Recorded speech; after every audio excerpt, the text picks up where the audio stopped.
The Royal National Lifeboat Institute,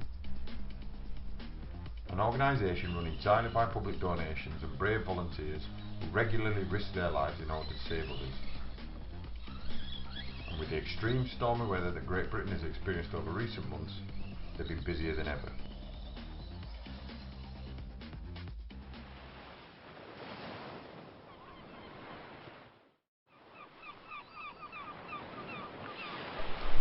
We've come to Newhaven in East Sussex to meet the local lifeboat crew.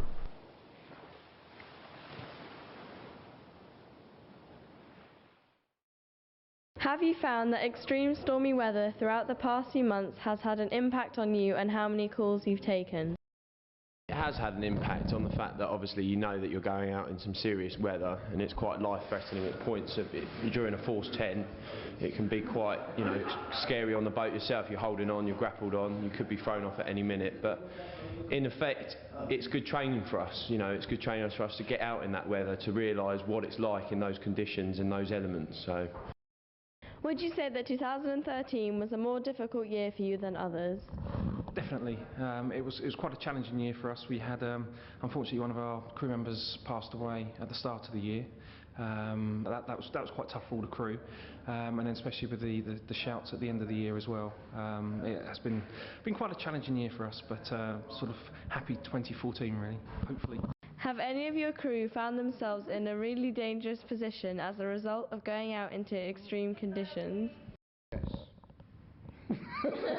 That's part of the job, I'm guessing.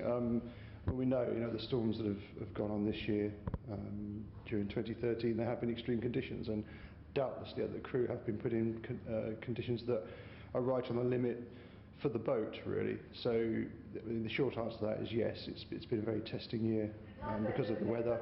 It's an all-weather lifeboat, but the boat still has limitations on what it can operate in, and certainly, from the crew point of view, there've been a few injuries as well. So yeah, the short answer is yes. One devastating incident in particular, which took place during 2013's brutal storms, was the loss of 14-year-old Dylan Alkins to the sea off the coast of Newhaven in November. I was on the boat. Paul, the coxswain, did an absolutely fantastic job in pretty atrocious weather and close to the breakwater and the beach.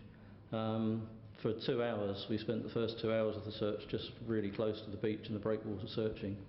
And I spent most of that time, I was stood just behind Paul up on the flybridge, because he had the bow of the boat pointing into where we were searching, so he couldn't see the waves that were coming. So I spent the first 2 hours just recounting to him the waves that were coming in, to tell him when there was big waves coming. It was a very tough shout, I think, with the situation, the age of Dylan as well, and the conditions, and it did affect us all on the boat. It took us a good week or so to come to terms with what had happened and kind of try and move on and deal with that. But it was a very tough incident.